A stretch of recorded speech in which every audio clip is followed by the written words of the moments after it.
Hi, this is One Board Cabbie again.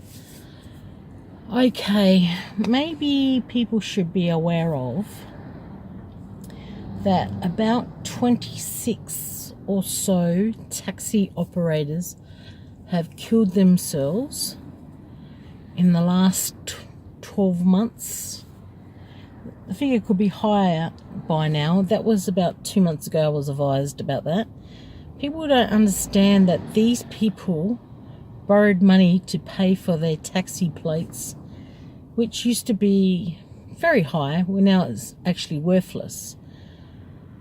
Now I'm talking about around Melbourne, Sydney and Adelaide. I'm not sure about the other states, but I heard one state alone had 26 people who have killed themselves.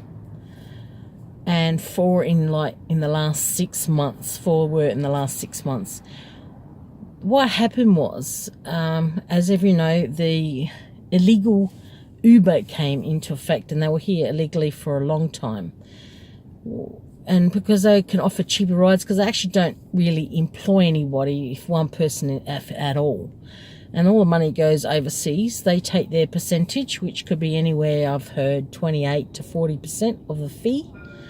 And then they hang on to it for a week and then give the rest to the driver. So they're earning interest off that money, and the driver has to pay all the expenses. Now, they were really cheap in the beginning. Now, in this state, they've put up their prices 3 or 4 times. They're actually more expensive during festivals, or if there's a big function on, they charge more. I've heard about 70%. I'm not sure, because I'm not really big. I don't ever want to work for an American company. I did that once, and it wasn't a nice employment time, if you want to say. They made your life hell. So they were too busy in how much money they can make, stat output and stuff like that. It's because, and this is what this company kind of does, because they just want the turnover. They can charge whatever they want. In high peak times they can charge more. Taxi drivers can't. That's why they get the customer to rate the driver and the driver to rate the customer. So if you get low ratings, then they don't use you anymore. It's just a simple way of them weeding people out. And as a taxi operator, they own the plates and own the car.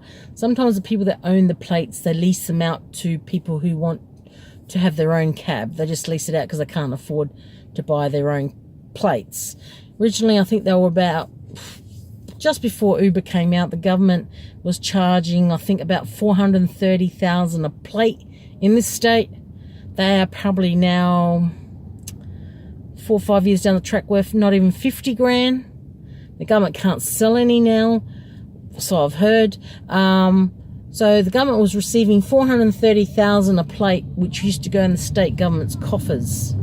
Now they don't even get anything because they can't sell any plates. However, it flooded the market, too many cabs. Like now there's too many Ubers and people have to compete and don't make very much money. Uber Eats, apparently you can make a lot of money, which is good. Okay, so then there's meters, cameras and a job screen with a GPS in it. That all cost money, and most of it stays in the state because you're paying somebody to install it. The people who supply the meters, you're paying them, which is normally a company in the state. Even if it's overseas bought, it's still their profits are their profits.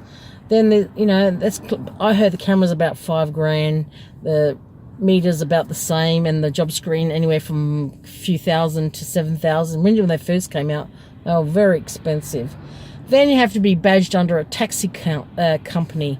And then you have to pay them to put all the badging around your car. Then you got to pay for somebody to put the lights and the taxi sign up top, put cab charge or any kind of payment system in the car. You got to pay all those people to install them.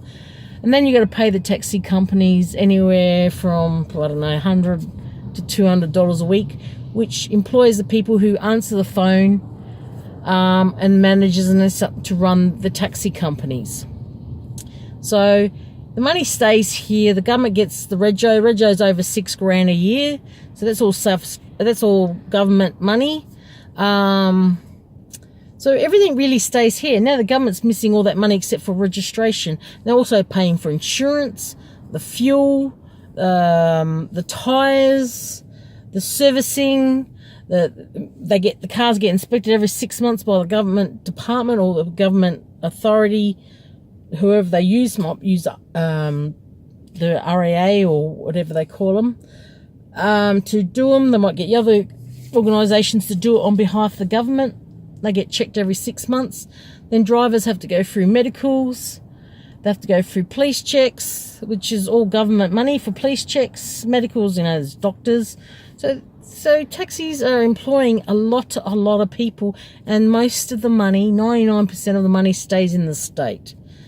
We pay GST. We've got no choice, even though I don't think any taxi driver or operator actually earns $75,000 a year. But we have to pay it, no choice. What else is there? So it's a lot of money that stays in the state and supplies the state and employs the other people as well. Especially the fuel, people at the petrol station, you might not think of that. People that handle our licensing and accreditation, you're employing those people. The people that check the vehicles, you're employing those people. And people that put all the stuff in cabs.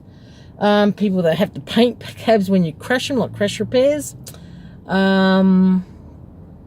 Also, the meters are government regulated and controlled. They set the tariffs. They set everything on it. We can't charge more than what's on the meter. They put the fees on when there's a levy at the moment, which the government, I don't know what they do with it, but it's supposed to go back to the operators. But I don't think any operators have seen any money. I think they just collect it and spend it. But they might be paying some operators. I have no idea. I don't ask. Unless they're collecting so much before they pay the operators, I do not know. But I heard some of the percentage of that levy goes to the guy who came up with the idea. That's what I've heard. I don't know if it's true. Either way, I don't think the guy should be paid his percentage for coming up with the idea. Just pay the operators and leases, people that lease the plates, their money, and that's it. And then we can stop charging people for this levy, because I think the levy is a rip-off. But anyway, that's the government, so they don't have to buy the plates back. That's all it is. And pay the compensation of losing $400,000 or $380,000, whatever. Anyway, so just want people to be aware how and where taxi, why taxi fares are, according to some people, more expensive. But I've heard Uber and the other one charge more after midnight. So, and during functions they charge more than taxis. So I can't see, and they've gone up 3 or 4 times since they came out. And some people even said they're dearer than taxis. I don't know. I don't catch Uber, and I don't catch taxis, believe it or not. I just drive them occasionally. Where I live, we don't have taxis, buses, or Uber, thank God. But I drive anywhere because it's cheaper for me to drive and park somewhere than it is to catch any of those services, because it would cost probably over $100 to catch a taxi out my way. Uber would probably be about the same. Ola, whatever the other one is, probably the same. But apparently they don't come out there anyway, so driving would only cost me anywhere from $10 to $20. So I'm happy with that. Yeah, I don't know what else to say. Anybody got questions, leave comments in below, and if I think of anything else, I'll come back and try and tell you more. Okay, thank you, bye.